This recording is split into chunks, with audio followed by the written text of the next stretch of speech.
now, we try to do our best to make sure our hearts are healthy, but sometimes we may eat something that's not so good for us. And occasionally those things we eat could mean the difference in a healthy heart and an unhealthy heart. Just take a look at this.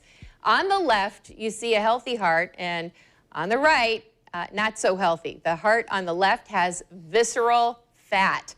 And joining us now to talk about visceral fat and how to avoid it is Dr. Raphael Foss of 904 Thin. Good morning. Thanks for being with us today. When we first showed the picture of the two hearts, I saw our floor director grab his heart. I mean, that is like really obvious, the difference. Yeah, that's a reality that people are walking around with all the time. And the question is, how do you get there and how do you prevent it from ever happening, right? Because nobody wants to deal with any health issues. Right. And I mean, how long does it take for visceral fat like that to build up?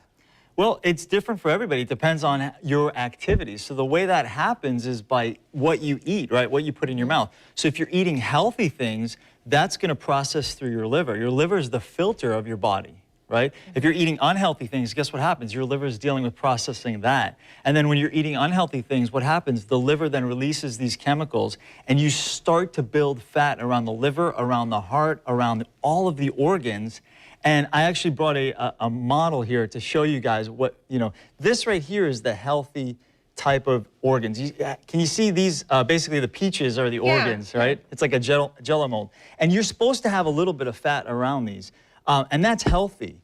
When you have an unhealthy amount of fat in your body, this is what it looks like. So as you can see, all the organs are being pushed apart. Yeah.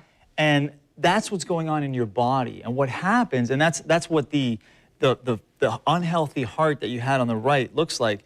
What that does is it adds pressure to the kidneys. It increases your blood pressure. But even worse, that's where your body stores its toxins, because your body's always trying to protect itself. So it says, I'm not supposed to have this stuff in my body, so I'm going to go ahead and store it in the fat cells to protect my vital organs, right? So it makes a lot of sense.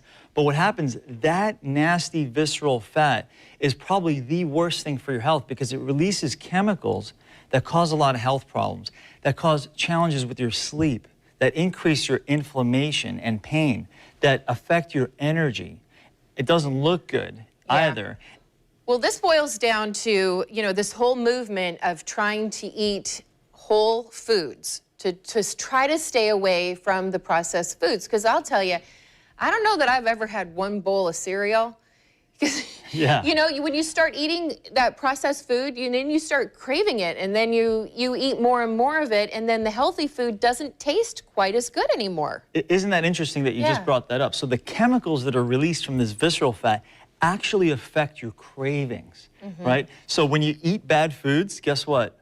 The sugar industry is brilliant. They get you to crave more of it. And what happens is the good foods don't taste as good. When you balance the body and you heal those receptors by eating the healthy foods, right? Everything's connected, right? There's no shortcuts to this thing. It's actually kind of simple. And if you eat those good foods, you heal those receptors, the food actually tastes better. So you are absolutely correct. How long do you think does it take to get off those unhealthy foods? I mean, it takes a while to break that habit. You've got to be committed. Well, yes, that's the very first step. You want to definitely mentally be ready to take your health into your own hands. And so it's different for everybody. I've had experience with children. I've had experience with 70, 80-plus-year-olds, and everybody's different. And the key is really making sure you're doing all the right things. And that's what makes it go a lot faster if you're doing the right things versus the wrong things. The real challenge is, how do you get rid of it, right? To me, that's the challenge. And what happens when we see people going through diets, there's a yo-yo cycle. They lose weight, gain weight, lose weight, gain weight. Oh, yeah, familiar with that. And what happens is they're not actually affecting the visceral fat when they're losing and gaining the weight. They're just losing some water and some other fat. So the key is when you're eating healthy and you're doing these activities, you're getting to the visceral fat, which is really what's benefiting your health.